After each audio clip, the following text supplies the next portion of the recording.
Salt Lake Valley mountain bike shops say sales are exploding right now and they can't keep inventory in stock. It's a popular sport. Fox 13's Lauren Steinbrecher is live in Sandy tonight with what's behind the rise and why it could mean more danger out on the trails. Lauren. Yeah, Kelly and Bob. So one reason is simply trail access. We're standing in the parking lot of the bike shop we talked to earlier. They were saying that if you throw a rock in any direction, you would hit a trail. Well, we've got the mountains right here, so that is certainly true. But with that increase in ridership, you've got newer people on the trails, maybe people who don't know as much what they're doing, and that can certainly lead to an increase in crashes. It's the freedom of being on two wheels. It's the freedom of being outside, seeing trails, get to see the most beautiful, expansive views of the valley. What Jeff Waldmuller loves about mountain biking, many others have discovered during the pandemic. We saw upwards of 400% increase in trail use from 2019 to 2020 across the whole valley. Yes, he said 400%.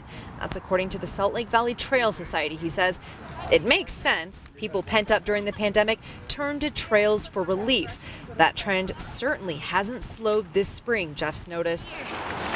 But busy trails plus novice riders and improper etiquette. That can cause tricky situations, that can cause accidents. In fact, Jeff knows someone who just this week needed help from search and rescue after a crash in Harriman. It was a simple mechanical error, but because the rider wasn't wearing proper gear like a helmet and gloves and such, it ended up being very serious, and he's been spending some time in the hospital with quite a bit of pain.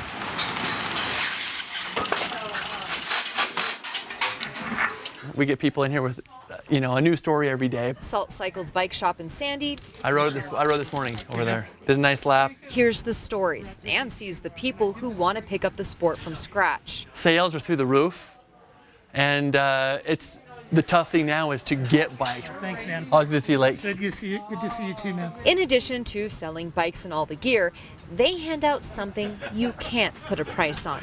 Education. We consider that one of our jobs is, hey, we're here to help you. We're here to educate you a little bit.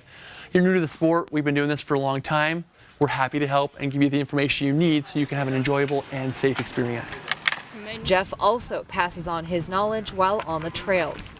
I want to advocate for the sport. It's such a wonderful thing. I want everyone to experience that, but they just need a little bit of encouragement to do the right things with regards to trail etiquette and trail safety. Now, Jeff says a great resource before you go out on the trails is to check out the Salt Valley Trails Society, that they have some resources and education. They're a great place to go so that you have all the proper gear and you know all of that etiquette. Live in Sandy, Lauren Steinbrecher, Fox 13 News, Utah. You got to be careful, Lauren. Thank you. A state legislator is sharing his story of a serious mountain biking crash near Draper last weekend. Jeff STENQUIST is a longtime expert mountain biker. In fact, he helped plan part of the Draper trail system. STENQUIST's accident was serious enough. He ended up in the hospital with a concussion and several broken ribs. He says he blacked out and doesn't remember the crash. Tonight he is recovering. He is out on the trail often enough, so he also has noticed a huge increase in usage. We do have a lot of people that ride the trails, and sometimes we have some user conflicts. We've done a lot to try and educate people about ways to share the trails, and we've tried to do things to help minimize that as well.